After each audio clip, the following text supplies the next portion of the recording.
네, 미국 주식 가이드 시간입니다. 오늘 함께할 분은요, 신한금융투자 글로벌 소비재 책임연구원 심지현 연구원님 모시겠습니다.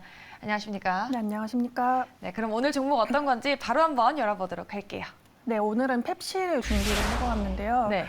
일단 펩시를 간단하게 소개를 하자면 모두가 알고 있는 콜라. 네. 네. 근데 펩시에는 펩시콜라뿐만 아니라 아니면 치토스라던가 이런 과자까지 가지고 있는 게 특징입니다. 몰랐네요. 네. 그래서 이걸 대표적으로 이제 콜라 시장에서 경쟁을 하니까 코카콜라랑 비교를 해서 간단하게 설명을 드리자면 네. 펩시 같은 경우는 앞서 말씀드렸다시피 스낵 카테고리까지 보유를 하고 있는 반면 코카콜라는 콜라 및 기타 음료 부문에서만 사업을 하는 특징을 가지고 있습니다. 네, 그러면은 코카콜라랑은 그래도 좀 결이 다르다라고 볼 수 있을 네. 것 같은데 아무래도 모멘텀이 좀 더 많을 것 같아요. 최근에 좀 식음료 섹터의 흐름이 좀 어땠나요? 네.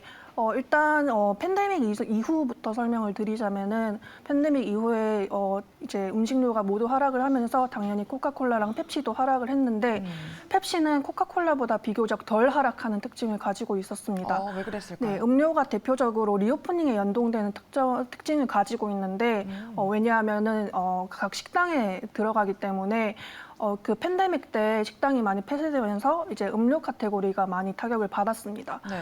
그래도 펩시가 조금 덜 하락했던 이유는 스낵 카테고리까지 가지고 있었기 때문인데요. 이게 지금으로 들어오면서 모멘텀을 조금 이제 다르게 보고 있는 그런 느낌입니다. 네. 지금 이제 리오픈이 연동이 되면서 각 식당이 이제 문을 열고 이러면서 이제 음료 카테고리가 많이 팔리고 있는데요. 지금 상황에서는 이제 코카콜라가 음료 쪽에 좀 더 베타가 많기 때문에 올라갈 수 있는 그 폭은 많은 반면에 안정성은 펩시가 조금 더 많다 이렇게 정리를 할 수 있을 것 같습니다. 네. 이렇게 리오프닝이 좀 본격화되면서 매출 성장도 많이 일어났을 것 같은데 최근에 뭐 제로 칼로리 음료도 많이 좀 팔리고 네. 있지 않습니까?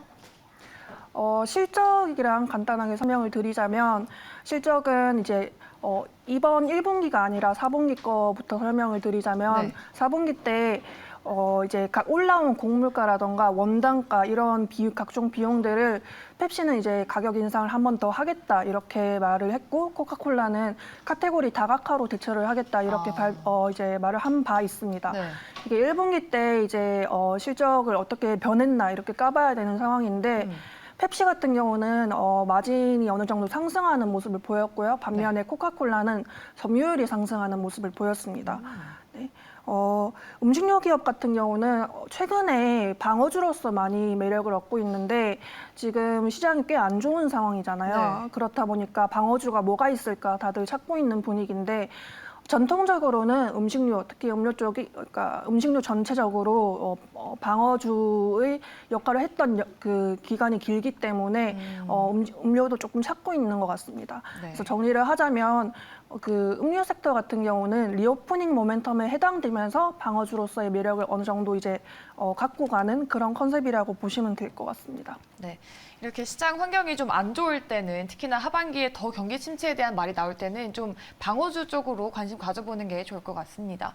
그런데 이 앞서 말씀해주신 치토스 같은 이런 스낵이나 음식 종류가 이 음료수보다 좀 마진이 더 많이 남는 그런 부분이라고 하더라고요. 네.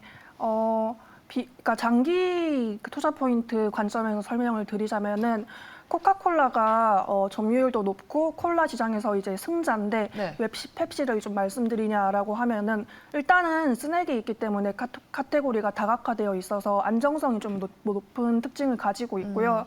그리고 실적에 대한 그 변동성도 굉장히 낮습니다. 네, 앞서 보여드린 매출 상승률 차트를 보시면 아시다시피 그 코카콜라는 성장률이 약간 왔다 갔다 하는 반면에 펩시는 좀 이제 완만하게 성장하는 특징을 가지고 있습니다.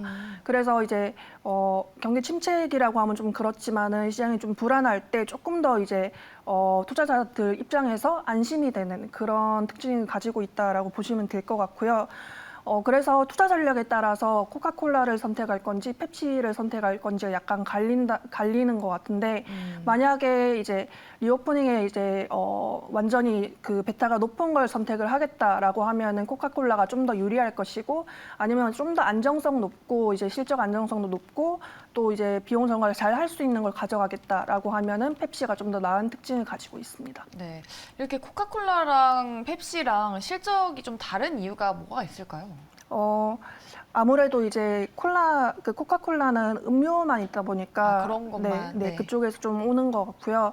아니면 펩시 같은 경우는 스낵이 있다면 스낵이 조금 더 성장률이 높은 특징을 가지고 있습니다. 그래서 그쪽에서 오는 것 같습니다. 네. 그래서 각 회사는 콜라뿐만 아니라 최근에 이제 뭐 제로 탄산 이런 것처럼 좀 건강식으로 나아가는 특징을 가지고 있습니다. 네, 알겠습니다. 이렇게 오늘의 미국 주식 가이드 종목은요, 펩시코였고요. 잘 참고해 보시기 바라겠습니다. 네, 오늘 함께 하셨던 분은요, 심지현 책임연구원이었습니다. 오늘 말씀 고맙습니다. 감사합니다.